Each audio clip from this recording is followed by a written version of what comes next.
और चलिए अब आपको बताते हैं 1 मिनट में तमाम खबरों के बारे में। देश में कोरोना के मामलों का बढ़ना लगातार जारी है। पिछले 24 घंटे में कोरोना के 2483 नए मामले सामने आए हैं। क्या अपडेट है, दिखाते हैं आपको सिर्फ 1 मिनट में।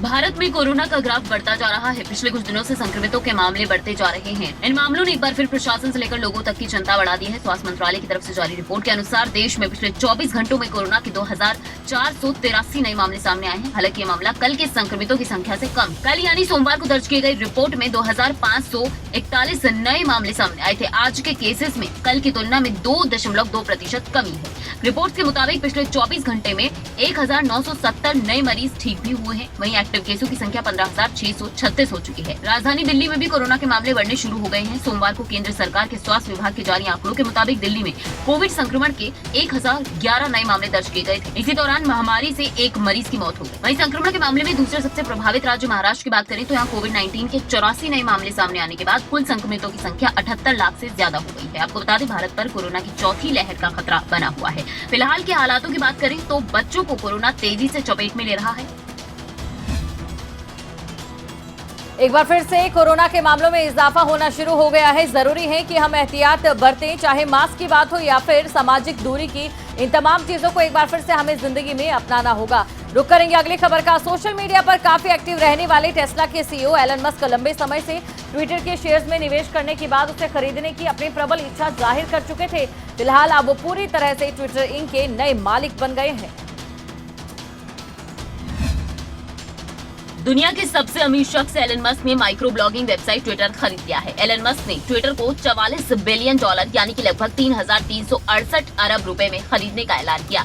ट्विटर के बोर्ड ने एक साथ मिलकर एलन मस्क के ऑफर को एक्सेप्ट किया और ये डील इसी साल पूरी कर ली जाएगी। डील पूरी होने के बाद ट्विटर एक प्राइवेट कंपनी हो जाएगी और इसके मालिक दुनिया के सबसे अमीर व्यक्ति एलन मस्क होंगे। पिछले कुछ दिनों से लगातार एलन मस्क के ऑफर पर ट्विटर के बोर्ड के अंदर बातचीत जारी थी।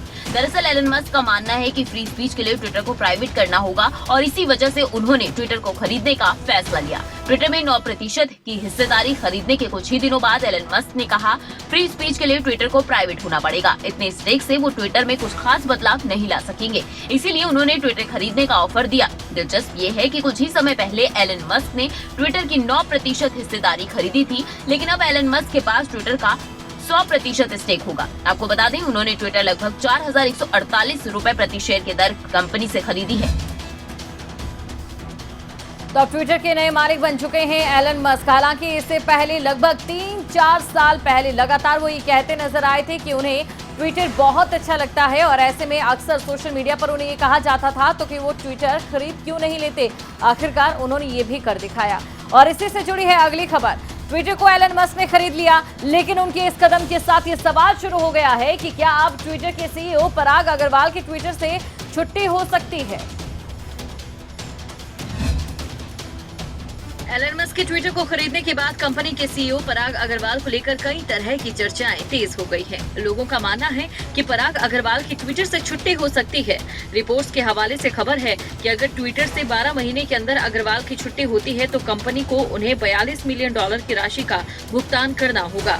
बताते चले कि एलन मस्क के साथ डील के बाद अग्रवाल की तरफ से एक बयान सामने आया, जिसमें उन्होंने कहा कि ट्विटर का भविष्य अनिश्चित हो गया है। आपको जानकारी दे दें कि अग्रवाल पहले ही ट्विटर के मुख्य प्रौद्योगिकी अधिकारी थे। उन्हें नवंबर में सीईओ बनाया गया। पराग अग्रवाल भारतीय प्रौद्योगिकी संस्थान मुंबई के छात्र रह चुके हैं। गौरतलब है कि डील के फाइनल होने के बाद मस्क ने बयान जारी करते हुए कहा कि डेमोक्रेसी के फंक्शनिंग के लिए फ्री स्पीच की आवश्यकता है। साथ ही उन्होंने कहा कि ट्विटर के एल्गोरिदम को ओपन सोर्स किया जाएगा, जिससे कि यूजर्स के विश्वास को जीता जा सके। ट्विटर के पास काफी क्षमता है। साथ ही उन्होंने कहा कि मुझे उम्मीद है कि मेरे सबसे बुरे आलोचक भी ट्विटर पर बने रहेंगे, क्योंकि फ्री स्पीच का यही मतलब है। उनका ये ट्वीट सोशल मीडिया पर अब तेजी से वायरल हो रहा है।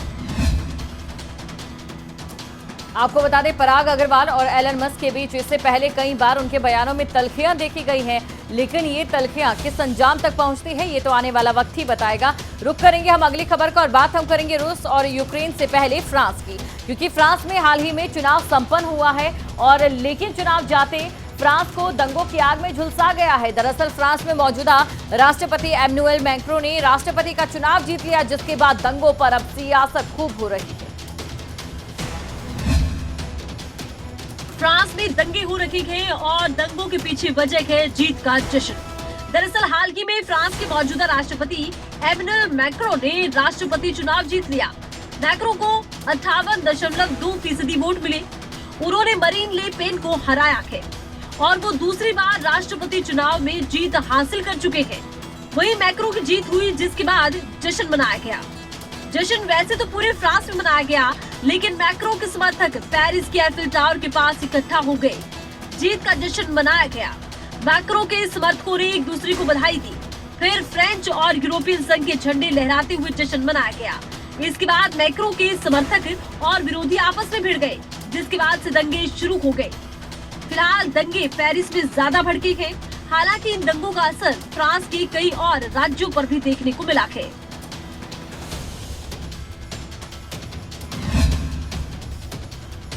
इन दंगों की वजह से कई तरह के सवाल खड़े हो रहे हैं, लेकिन जो भी हो, जब ये दंगे हुए तब विपक्षी पार्टियां कहीं ना कहीं काफी खुश जरूर नजर आई। उनके बयानों से ऐसा साफ दिखाई दिया। और चलिए हम रुक करेंगे अगली खबर का। कंपनी स्पेसएक्स अपने फाल्कन 9 रॉकेट के जरिए यात्रियों को अंतरिक्ष की सैर कराकर वापस ले आई, जिसे अंतरिक्ष की दुनिया में एक बड़ा कदम माना जा रहा है। देखिए 1 मिनट में ये पूरी खबर। अंतरिक्ष यात्रियों का पहला पूर्ण निजी दल 2 सप्ताह के मिशन के बाद यात्रा पूरी कर अंतरिक्ष अनुसंधान केंद्र से वापस लौट आया। ये दल फ्लोरिडा के तट के पास उतरा। ह्यूस्टन की startup company Axiom Space Inc का प्रतिनिधित्व करने वाले 4 सदस्यीय दल स्पेसएक्स के फाल्कन 9 रॉकेट से 16 घंटे की यात्रा के बाद ISS से वापस लौटा। स्पेसक्राफ्ट को बुधवार को ही वापस लौटना था, लेकिन खराब मौसम की वजह से वापसी में देरी हुई। इन यात्रियों ने 8 अप्रैल को अंतरिक्ष के लिए उड़ान भरी थी। 3 उद्योगपतियों ने अंतरिक्ष स्टेशन जाने, भोजन और अन्य सुविधाओं के लिए $55 मिलियन लगभग 418 करोड़ रुपए का भुगतान किया। आपको बता दें कि ऑर्बिट से वापसी के बाद पृथ्वी के वायुमंडल के माध्यम से घर्षण गर्मी पैदा होती है, जो कैप्सूल के बाहर के तापमान को 3500 डिग्री फ़ारेनहाइट तक बढ़ा देती है, जिसके लिए अंतरिक्ष यात्रियों के फ्लाइट सूट को कैबिन के गर्म होने पर उन्हें ठंडा रखने के लिए डिजाइन किया जाता है। इसकी गिरने को लगभग 15 मील प्रति घंटे 24 किलोमीटर प्रति घंटे तक धीमा कर दिया गया। फिर ये शिल्प हीट के रूप में जैक्सनविल पानी के तट पर उतारा गया। इस समय एलन मस्क मंगल पर दुनिया बसाने की कवायद कर रहे हैं। मंगल में कई तरह की कॉलोनियां बनाने की कोशिश उनकी ओर से की जा रही है और कह सकते हैं जो पहला कदम उनकी ओर से उठाया गया था वो कहीं ना कहीं सही साबित होता दिखाई दे रहा है और सफलता उसे मिली है। तो कुल मिलाकर 1 मिनट में तमाम खबरों के बारे में हम बातचीत करेंगे, देश की खबरों पर भी नजर डालेंगे, लेकिन यहाँ पर वक्त है एक छोटे से ब्रेक का।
ब्रेक के बाद आपका फिर से स्वागत है 1 मिनट पूरी रिपोर्ट में। और चलिए अब नजर डालेंगे हम देश की भी कुछ खबरों पर। बीते 24 घंटे में आग लगने की कई खबरें सामने आई, जिससे भारी नुकसान हुआ है। उत्तराखंड के जंगलों में आग बेकाबू दिखी तो गुरुग्राम में कई किलोमीटर तक आग फैल गई। देखिए 1 मिनट में ये पूरी खबर। उत्तराखंड और हिमाचल में जंगलों में लगी आग बेकाबू हो चुकी है। जंगलों से होती आग रिहायशी इलाकों में पहुंचने लगी है। उत्तराखंड में पिथौरागढ़ की धनोदा वन क्षेत्र में आग लगी पिथौरागढ़ के डीएम ने बताया कि डीएफओ और उनके बीच चर्चा हुई। ऐसी लगातार घटनाओं का मुकाबला करने और कार्रवाई करने के लिए हमारे मास्टर कंट्रोल रूम को आपदा प्रबंधन कार्यालय के रूप में शुरू किया जाएगा। उत्तराखंड के टिहरी गढ़वाल जिले की कीर्तिनगर में पिछले 3 से 4 दिन से जंगल में आग लगी है। हरियाणा की बात करें, हरियाणा के कई जिलों में आग का तांडव देखा गया। गुरुग्राम के मानेसर सेक्टर 6 में 3 से 5 किलोमीटर के इलाके में पड़ी स्क्रैप में आग लग गई। हादसे में एक महिला की मौत हुई, जबकि 2 लोग बुरी तरह से झुलस गए। तेज आंधी चलने के कारण आग ने आसपास की दर्जनों झुग्गियों को अपनी चपेट में लिया। जानकारी के अनुसार मानेसर सेक्टर 6 के ककरोला गांव के गंदे नाले के पास की झुग्गियों में कुछ घरों में शाम को खाना बन रहा था। इस दौरान तेज आंधी चलने की वजह से चिंगारी से स्क्रैप में आग लग गई। हिसार और पानीपत में भी तेज आंधी की वजह से आग लगने के मामले सामने आए, काफी नुकसान हुआ। तो कल आपने देखा काफी तेज आंधी चल रही थी और यही आंधी कई जगह पर आग लगने की वजह भी बनी और ऐसे में जरूरी हो जाता है कि इन खबरों से हम सीख लें, इन खबरों से हम सबक लें और एहतियात आगे के लिए जरूर बरतें। चलिए अब बढ़ते हैं अगली खबर की ओर। कैथल के करनाल रोड पर आग का तांडव देखने को मिला, जहां एक स्पोर्ट्स वेयर की दुकान में भीषण आग लग गई। और क्या कुछ इस दौरान नुकसान हुआ है, क्या कुछ राय दिखाते हैं आपको सिर्फ 1 मिनट में पूरी खबर। कैथल के करनाल रोड पर जाट शिक्षण संस्थान के पास एक स्पोर्ट्स वेयर की दुकान में भीषण आग लग गई। आग बुझाने के लिए दमकल विभाग को फोन किया गया, लेकिन मौके पर दमकल विभाग की छोटी सी गाड़ी भेजी गई, जिसका मोटर सिस्टम स्टार्ट नहीं हुआ, जिसके चलते लोगों का गुस्सा फूट पड़ा। आग बुझाने के लिए फायर एक्सटिंग्विशर भी लगाए गए थे, लेकिन जब दूसरी दमकल की गाड़ी पहुंची तो दुकान जलकर खाक हो चुकी थी। साथ ही स्पोर्ट्स वेयर की दुकान के साथ लगती ज्वेलरी की दुकान में भी खासा नुकसान हो गया। पास लगते मकान का ऊपर का हिस्सा भी आग से झुलस कर खराब हो गया। गनीमत रही कि आग ज्यादा नहीं भड़की, नहीं तो और ज्यादा बड़ा हादसा हो सकता था। आग का कारण शॉर्ट सर्किट बताया जा रहा है। 2 घंटे बाद ये गाड़ी आई और फिर भी मतलब 20 मिनट हो गए हूँ, इतना कम से कम ये स्टार्ट नहीं हुआ। स्टार्ट क्यों नहीं हुई? स्टार्ट क्यों नहीं हुई? क्या कारण बता रहे हैं? कारण है ये पानी नहीं चलता। आपकी दुकान पूरी जल चुकी है। पूरी जल चुकी है जी, इसमें एक भी कोई भी चीज नहीं। तो स्थानीय लोगों का ये गुस्सा है कि दमकल विभाग को इन्फॉर्म कर दिया गया था, सूचना उन्हें दे दी गई थी। बावजूद इसके 2 घंटे की देरी के बाद यहां पर दमकल विभाग की गाड़ी पहुंचती है, वो भी छोटी गाड़ी जिसकी मोटर नहीं चलती है, जिससे आग और ज्यादा फैल गई और आग को समय पर काबू नहीं किया जा सका। चलिए अब हम रुख करेंगे अगली खबर का। सोनीपत में एनसीबी की टीम ने दवाई बनाने वाली फैक्ट्री में रेड मारी। टीम को अवैध रूप से दवाइयों में इस्तेमाल होने वाला केमिकल मिला है। देखिए 1 मिनट में ये पूरी खबर।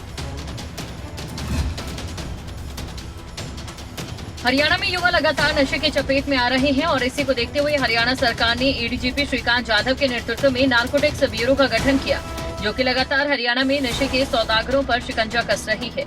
सोनीपत के राई औद्योगिक क्षेत्र में ग्लोबल हेल्थ नाम की एक दवाई बनाने की फैक्ट्री में जब एनसीबी की टीम पहुंची तो यहां पर अफरा तफरी का माहौल देखने को मिला और एनसीबी की टीम को वहां से अवैध रूप से दवाइयों में इस्तेमाल होने वाला केमिकल मिला। इसमें एनडीपीएस के संबंध में ये रेड की थी यहाँ पे राय बस्ती एरिया के अंदर।